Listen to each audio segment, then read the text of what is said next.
Welcome to the garden. This is my first ever terrarium. Terrarium comes from the Latin word terra, meaning earth. So it's basically like an earth aquarium. This one is in a 1-gallon jar, and I've filled it with moisture-loving plants like mosses, ferns, and this semi-tropical vine. You want moisture-loving plants because most of the time this is going to be sealed up. This seals the moisture in, and it creates a little microclimate. I'm going to show you how I put this together so you can follow along at home and make your own terrarium. Today we're going to be starting a terrarium. So we're going to start by building a false bottom. I'm using charcoal that I got from my fire pit, and I've given this a really good wash because charcoal can be covered in ashes, and ashes are a strong alkali. We don't want the alkalinity because it'll change the pH of the system. And most plants actually like a little acidity, so we especially don't want any alkaline in our system here. Also, if there's any standing water, if you don't rinse, you're going to get this black liquid. So just to clean things up, we've given it a good rinse. And this prevents the water from getting nasty. It'll kind of clean it and purify it. On top of the charcoal, we're going to add rock. So I'm just going to carefully add this on the surface. So it's a good idea to have a nice false bottom so that when we add our soil, it doesn't come in contact with water. So I've sorted my rocks by size, and I'm going to do the medium size now. This is just going to prevent that soil from falling through the cracks. And the small stuff I'm going to scatter around the outside edge, just so that visually we don't see any soil breaking through and making it past our rocks. So now that we've got a pretty decent false bottom, I'm going to add our soil. We're going to be mixing in some of our charcoal. This again just purifies everything. It's good to have a little charcoal to absorb impurities and just keep everything clean. So I'm going to mix in a good amount of charcoal. I just want the smaller pieces for this.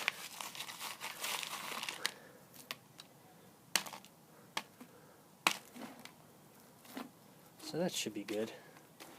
And this is just a regular potting soil that I've added a little bit of sand and some vermiculite and perlite, just to increase that drainage a little bit. Because it's really easy to get oversaturated soil, especially in a closed container like this. And as we fill, I want to try and keep it so that only about 1/3 of the jar is full of our soil. That just balances everything really nicely. The rule of thirds, it just looks pleasing to the eye. This is a fern, and even though the ground is frozen, I'm going to try and excavate it. Ferns don't usually have tons of deep roots, so here's our fern roots coming off of this rhizome here. So we're going to take this inside, clean it up a bit, and transplant it out into a terrarium. Besides ferns, mosses are really good moisture-loving plants. They don't have typical roots like other plants, so they just kind of grow across the surface, but we can just harvest these, try and keep them whole, just like this. And you can see all that moisture that they thrive on. So these are perfect for terrariums. So actually, here's a little creeping Charlie. Just want to get underneath the roots if I can. Okay, that'll be a nice specimen.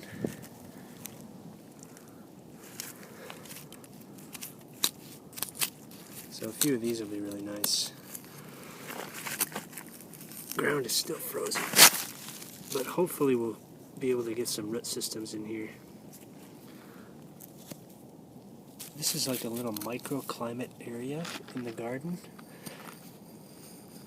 and a lot of mosses grow here and moisture-loving plants that don't quite need full direct sun, so this is a perfect area to grab specimens.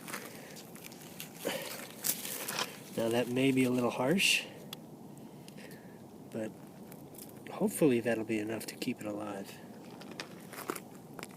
I'm going to grab a couple more while we're here, like this little guy with all these little leaves. And if we get a whole group with 5 or 6 plants, that'd be even better. So I'm going to take my time and just try and get underneath these roots. Not easy this time of year. So I'm going to grab some more mosses, some more little plants. Anything that looks interesting, we're going to give a grow. So even though it's winter, I managed to excavate the root and the bulb of a fern, or a rhizome. I'm not quite sure what they're called, but we can see that the leaves here identify it as a fern, and I'm hoping that this will come back because it's almost spring. So I'm going to plant this right in the middle as a nice base. This is going to be really large if it does survive and bloom, so that'll be really fun to watch grow.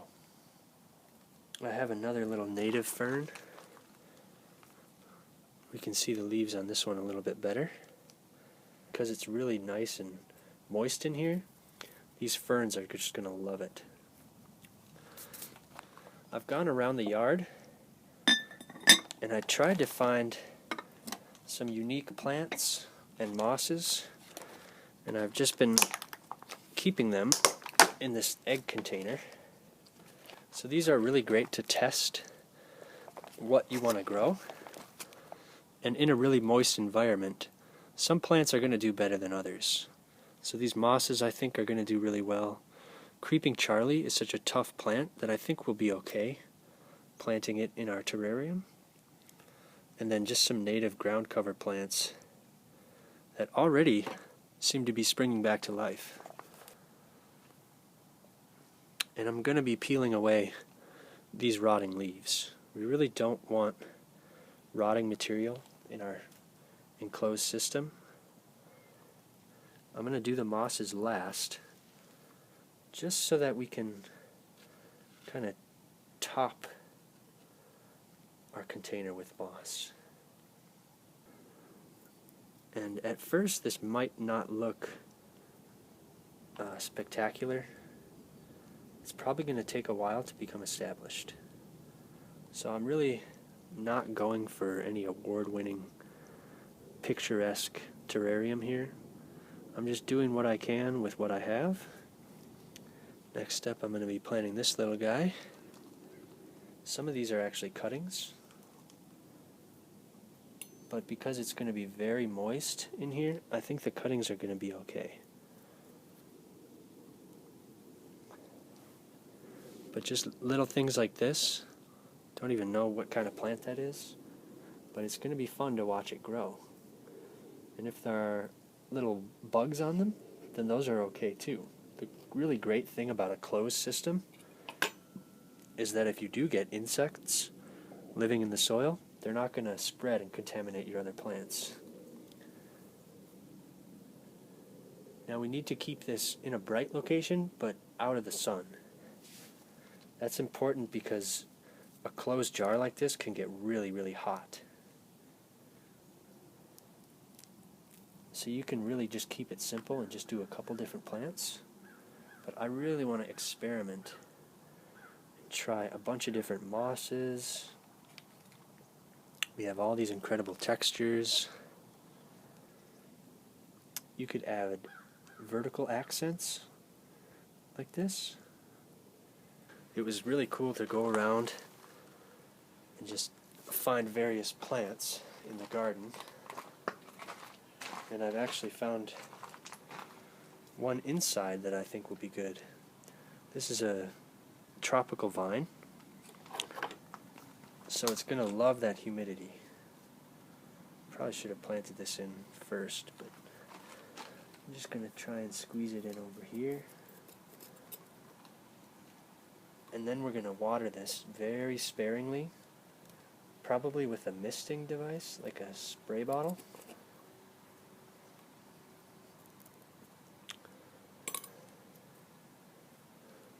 And it's okay to have a couple large plants, but you don't want to overcrowd it too much. It'll start to look a bit silly.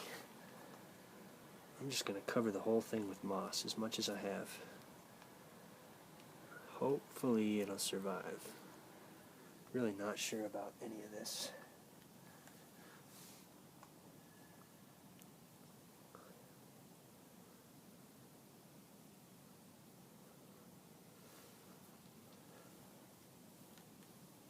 I'm even going to try and plant this pothos. These are a really common houseplant. But just for fun, I want to toss one in here and see if it'll do okay. Just throw it there under the moss. So let's give you a look at what we have here. We've got our layers on our false bottom. That'll keep everything nice and dry. And then a whole bunch of native plants.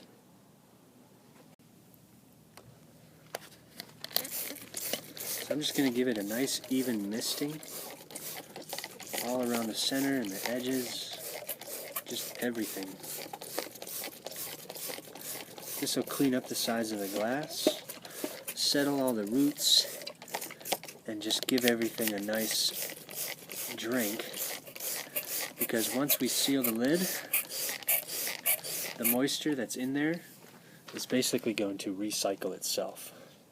It'll evaporate up from the bottom, condense on the sides, run back down through the soil, into the plants, be transpired back into the air, and because it's going to be closed, it'll recondensate on the glass and then just cycle through all the way. I'm not going to overwater this right now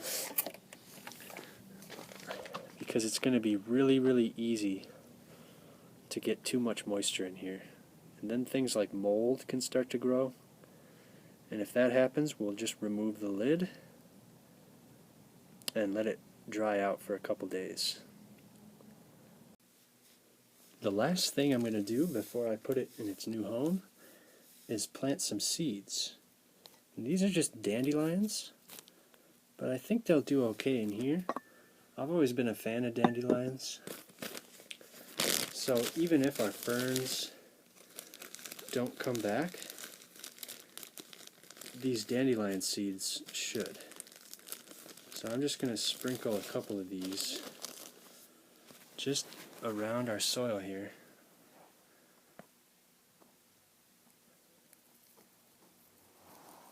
And hopefully those will pop up.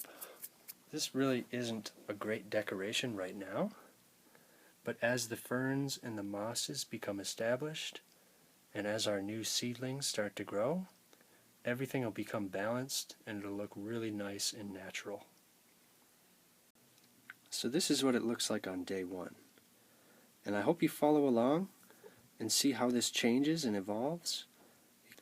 We're going to have creeping Charlie starting to spread, and little plants that are kind of hiding under the mosses right now should begin to shoot up very soon. I'm going to keep an eye on all these mosses. We have several different kinds, and some of them might die back. So I fully expect a few things to change. So I hope you'll stick with me. Thank you for watching, and we'll see you next time.